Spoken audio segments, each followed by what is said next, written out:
नमस्कार दोस्तों, आज मैं आपको सुनाऊंगी एक लड़की की दुख भरी प्यार की कहानी, emotional and heart touching story. एक लड़की थी, बहुत ही खूबसूरत। जितनी वह खूबसूरत थी उतनी ही ईमानदार। न किसी से झूठ बोलना, न किसी से फालतू की बातें करना, बस अपने काम से काम रखना। उसी क्लास में एक लड़का था, वह मन ही मन उससे बहुत प्यार करता था। लड़का अक्सर उसके छोटे मोटे काम कर दिया करता था। बदले में जब लड़की मुस्कुरा कर थैंक यू कहती थी तो लड़के की खुशी की सीमा नहीं रहती थी। एक बार की बात है, दोनों लोग साथ साथ घर जा रहे थे। तभी जोरदार बारिश होने लगी।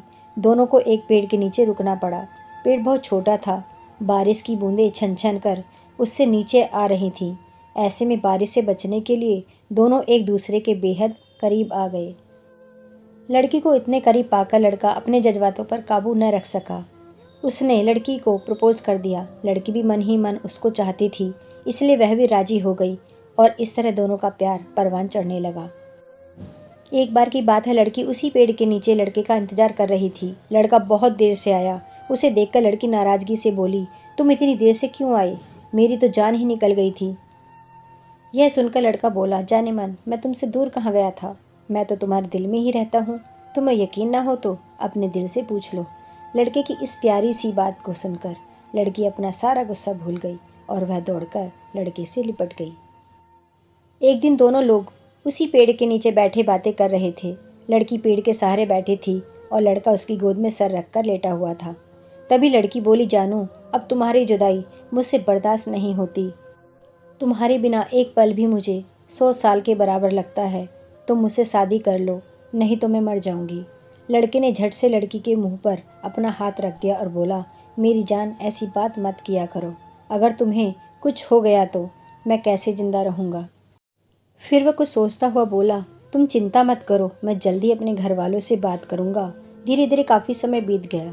एक दिन की बात है, दोनों लोग उसी पेड़ के नीचे बैठे हुए थे। उस समय लड़के का चेहरा उतरा हुआ था। लड़की के पूछने पर वह रुआसा होकर बोला, जान, मैंने अपने घर वालों को बहुत समझाया, पर वे हमारी शादी के लिए तैयार नहीं हैं। उन्होंने मेरी शादी कहीं और पक्की कर दी है। यह सुनकर लड़की का कलेजा फट गया। उसका मन हुआ कि वह जोर जोर से रोए, लेकिन उसने अपने जज्बातों पर काबू पा लिया और बोली, मैंने तुमसे सच्चा प्यार किया है, मैं तुम्हें कभी भुला नहीं सकती। प्लीज़ मुझे माफ़ कर देना। लड़का धीरे से बोला, वैसे अगर तुम चाहो तो अब से हम एक अच्छे दोस्त रह सकते हैं। लड़की यह सुनकर जोर जोर से रोने लगी। लड़के ने उसे समझाया और फिर दोनों लोग रोते हुए अपने अपने घर चले गए। देखते ही देखते लड़के की शादी का दिन आ गया। लड़के को यकीन था कि उसकी शादी में उसकी दोस्त जरूर आएगी, पर ऐसा नहीं हुआ। हाँ, लड़की का भेजा हुआ एक गिफ्ट पैक उसे जरूर मिला। लड़के ने कांपते हाथों से उसे खोला। उसे देखते ही वह बेहोश हो गया। गिफ्ट पैक में और कुछ नहीं, खून से लथपथ लड़की का दिल रखा हुआ था और साथ ही में थी एक चिट्ठी जिसमें लिखा हुआ था, अरे पागल, अपना दिल तो लेते जा, वरना अपनी पत्नी को क्या देगा। दोस्तों, हमारी ज़िंदगी का सबसे खूबसूरत एहसास प्यार ही है, जो हमको, आपको, हर किसी को होता है। पर क्या हम उसको अपना पाते हैं? कभी हम गलत तो कभी साथी गलत, दोनों सही तो घर वाले गलत। पर क्या प्यार गलत होता है? नहीं तो मित्रों, प्यार करो लेकिन खिलवाड़ मत करो। धन्यवाद।